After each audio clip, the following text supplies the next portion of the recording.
Benito Mussolini promised to restore Italy's pride, but instead, he led it into disaster. So in the final days of the war, Italy took justice into its own hands. Mussolini's power was gone, and what followed wasn't a quiet end. It was the day Italy executed him in public, in a way the world would never forget.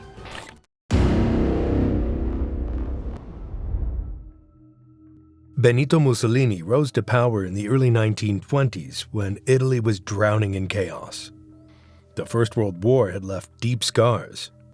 Soldiers came home to unemployment, inflation, and empty promises. People were angry. They wanted change. And Mussolini used that frustration to his advantage. He called himself Il Duce, which means the leader. He promised to make Italy powerful again. Many Italians believed him. In 1922, he led his March on Rome. Thousands of black-shirted followers, known as fascists, marched through the capital. The weak government gave in. King Victor Emmanuel III handed power to Mussolini, hoping it would bring stability. It worked at first. Trains ran on time. Streets were safe again. Mussolini built grand buildings and gave fiery speeches. He controlled the media, the schools, and even the people's thoughts. But by the late 1930s, his hunger for glory had grown out of control. He wasn't satisfied with ruling Italy. He wanted to build an empire that stretched across Africa and the Mediterranean, one that could rival the greatness of ancient Rome. He believed that war would make Italy respected and feared again. But that dream would soon turn into a nightmare. In 1935, Mussolini sent hundreds of thousands of Italian soldiers to invade Ethiopia, one of the few independent nations left in Africa. The invasion was meant to be quick and glorious, but it turned into one of the most brutal campaigns of the century. Italian planes bombed villages from the sky. Civilians were attacked with poison gas, a method banned by international law. Thousands of Ethiopians, including women and children, were killed. Emperor Haile Selassie fled into exile, appealing to the League of Nations for help. The League condemned Italy's aggression and imposed economic sanctions, hoping to stop Mussolini. But those sanctions were weak. Oil, which fueled Italy's war machines, was never banned. Many countries still traded with Italy secretly.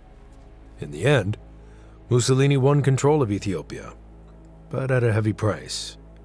The victory made him feel unstoppable, yet it also pushed Italy into isolation. Other nations began to see him as dangerous. At the same time, Mussolini grew closer to Adolf Hitler. In 1936, they formed a partnership that would change the world. They admired each other's strength and shared the same vision of conquest and total control. This friendship became official in 1939 with the signing of the Pact of Steel. It promised that Italy and Germany would support each other in any war. From that moment, Italy's future was tied to Hitler's. When World War II broke out in 1939, Mussolini stayed out at first. He wanted to see who was winning. But after Germany conquered much of Europe in just months, Mussolini decided to join the fight. On June 10, 1940, Italy declared war on Britain and France. He thought it would be easy. But reality hit hard. Italy's army was not ready. Many soldiers had old rifles and little training. The tanks were weak, and the planes were outdated. Supplies ran short, and communication failed often. In North Africa, Italian forces were quickly pushed back by the British. In Greece, a campaign meant to be a fast victory turned into a disaster when Greek troops fought back fiercely. Hitler had to send German forces to rescue Mussolini's army, which was an absolute embarrassment, showing how weak Italy really was. Back home, life grew harder every day. By 1942, Italian citizens were being bombed by Allied planes. Factories stopped working. The economy collapsed. Shops had empty shelves, Families lined up for hours just to get bread or a few potatoes. Soldiers rode home begging for food and clothes. The proud empire Mussolini had promised now looked broken and hopeless. And yet Mussolini refused to face reality. He spoke of victory, still gave speeches about greatness, even as his people starved. By the summer of 1943, his world was falling apart faster than ever before. The Allied invasion of Sicily began on July 9th, bringing nearly 160,000 troops from Britain, America, and Canada onto Italian soil. The Italian army, exhausted and poorly supplied, barely fought back. In just over a month, Sicily was lost. The defeat shook Italy to its core. As Allied planes bombed Rome, panic grew among the government and even inside Mussolini's own party. Soldiers were surrendering and civilians were fleeing cities destroyed by bombings. Mussolini himself looked broken. He could barely keep up with the collapsing front lines. On July 24, 1943, he called a meeting with the Fascist Grand Council in Rome. He thought they would stand by him, as they always had. For more than 2 decades, no one had dared to oppose him. But that night was different. One by one, his top officials turned against him. They blamed him for the disasters, the deaths, and the destruction of the country. After long hours of arguing, they voted to remove him from power. The result shocked Mussolini. There were 19 votes against him, and only 7 in his favor. It was over. The next day, July 25th, Mussolini went to meet King Victor Emmanuel III, expecting support.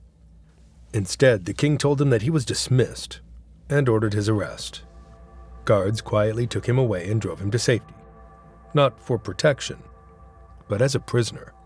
He was moved to several secret locations, finally ending up in a remote mountain hotel at Gran Sasso, where escape seemed impossible. When the news broke, Italy exploded with emotion. People cheered in the streets, tearing down fascist symbols and burning Mussolini's portraits. Church bells rang across cities. After 21 years of dictatorship, Italians could finally breathe again. The fascist regime that had ruled their lives through fear, censorship, and violence had crumbled in a single night. But Mussolini's fall didn't mean the war was over. Germany, still fighting across Europe, refused to lose its southern ally. Adolf Hitler was furious when he learned of Mussolini's arrest. He saw it as a betrayal by the Italian king and a threat to his war plans. Determined to bring Mussolini back, Hitler ordered an immediate rescue operation.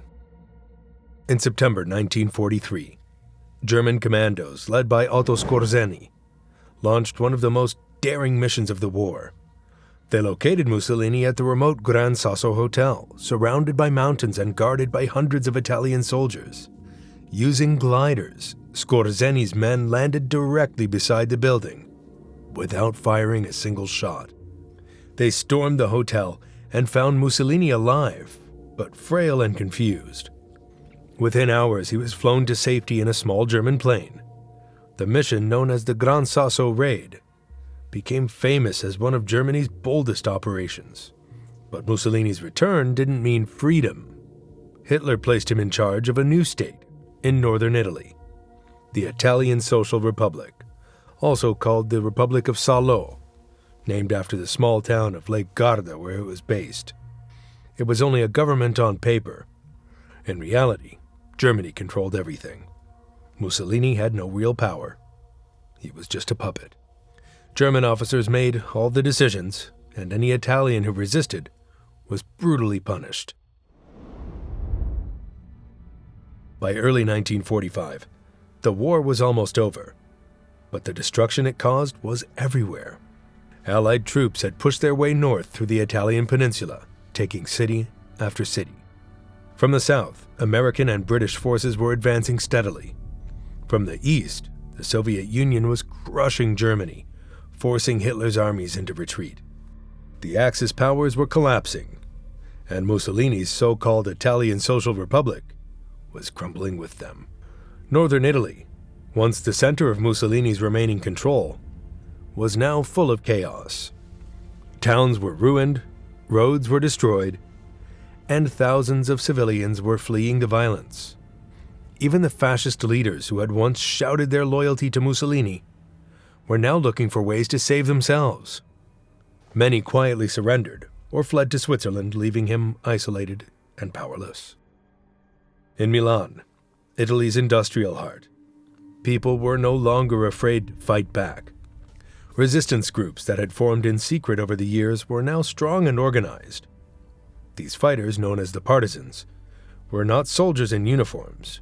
They were ordinary Italians, including factory workers, farmers, students, and women who had lost their families to the war.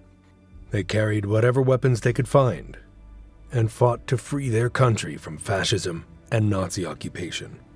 By April 1945, the German army in Italy was losing fast.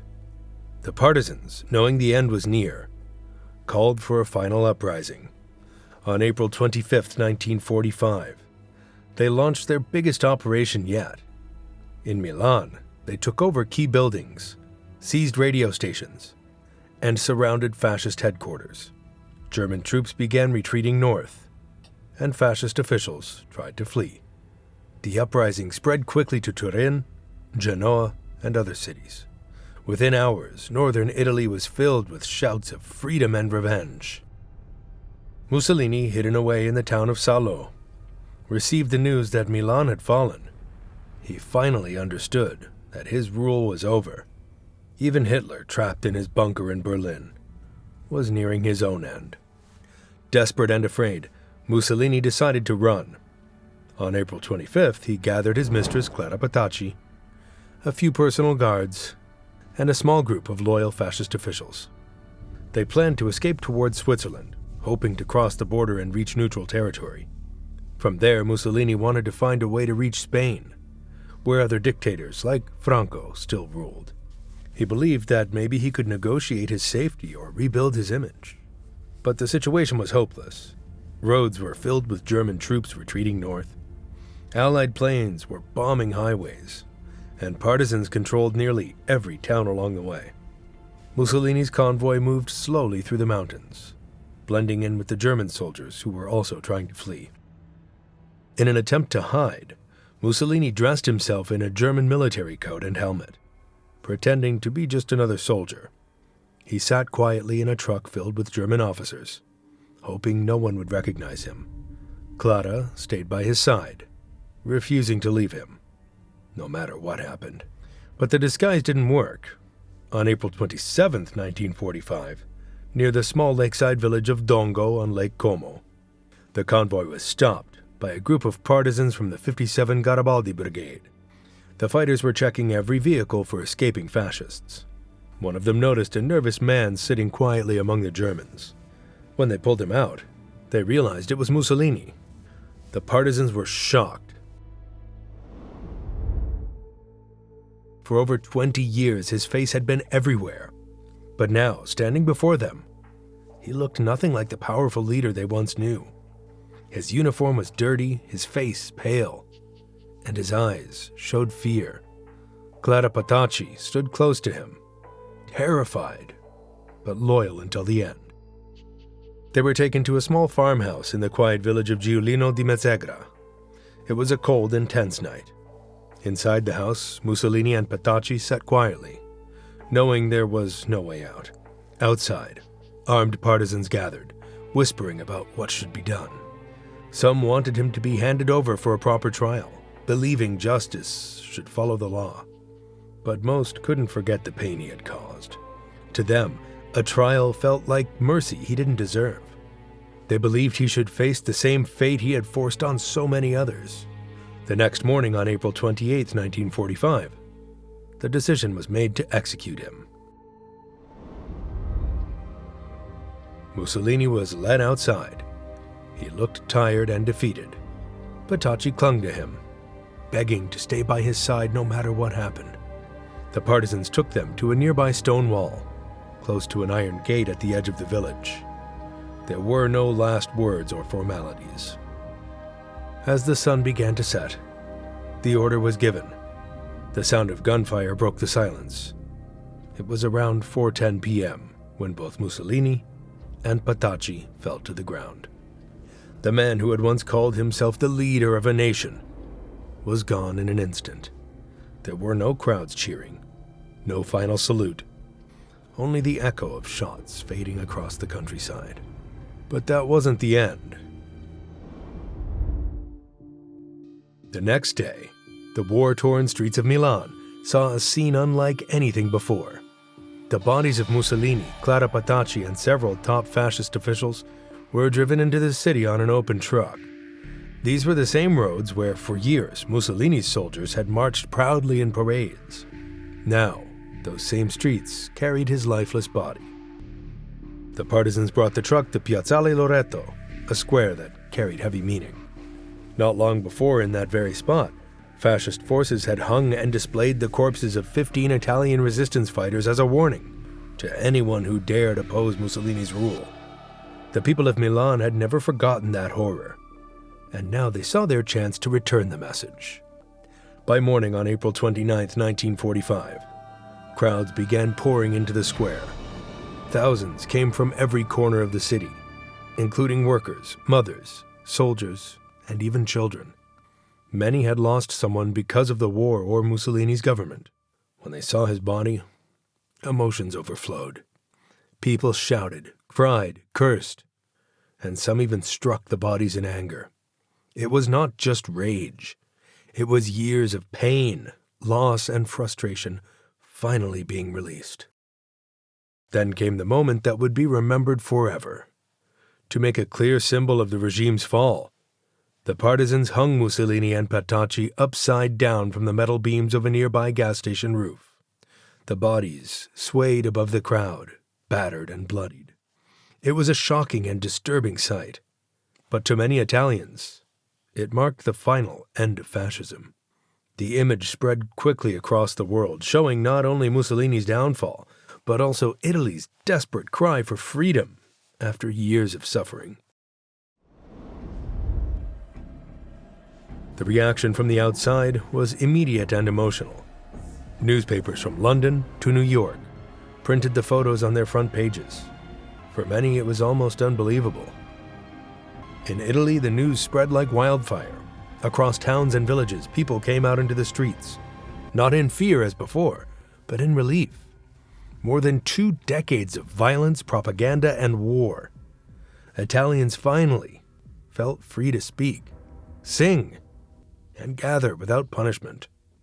The fascist symbols were torn down, and the black shirts disappeared from view. People wanted to start again and rebuild their broken country. A few days later, on May 2, 1945, Germany's remaining forces in Italy surrendered to the Allies, officially ending the war there. Cities like Milan and Turin were in ruins, but the fighting had finally stopped. In Rome, King Victor Emmanuel III, who had once stood beside Mussolini, realized his time was also over. His image was tied to fascism, and Italians no longer wanted a king. He fled into exile, and within a year, Italy voted to abolish the monarchy. On June 2, 1946, the nation became a republic, a completely new beginning. As for Mussolini's body, it became a problem even in death. His family pleaded for a proper burial, fearing his corpse would be mistreated further. For a while, the authorities buried him secretly in an unmarked grave near Milan, to prevent his grave from becoming a gathering place for fascist supporters. Yet, despite all that had happened, small groups of followers still tried to honor him in secret. But his story didn't end quietly. A year after his execution, something strange and unbelievable happened. In April 1946, his body disappeared from the secret grave where it had been buried. During the night, a small group of devoted fascist supporters, led by Domenico Lecisi, managed to dig up and carry it away. Lecisi was a young veteran and an open admirer of Mussolini. For him and others like him, the dictator was still a hero who had been betrayed by his own people.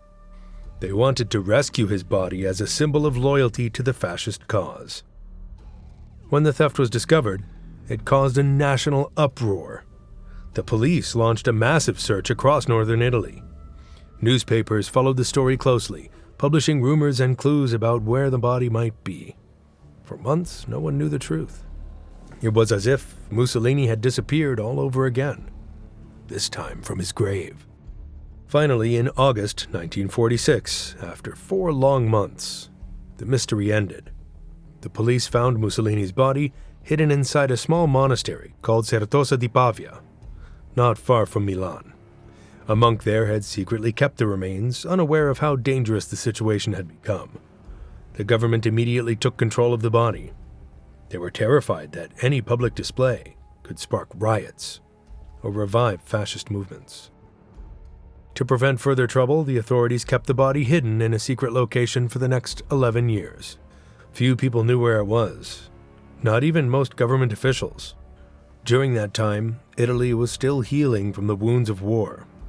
The country was rebuilding its cities, restoring democracy, and trying to leave its dark past behind. But by the mid-1950s, the political climate had changed. Mussolini's widow, Rachel Mussolini, repeatedly appealed to have her husband's remains returned to the family. After long discussions, the government finally agreed. In August 1957, the dictator's body was given back to his family and buried properly in Predappio, the small town of northern Italy where he had been born.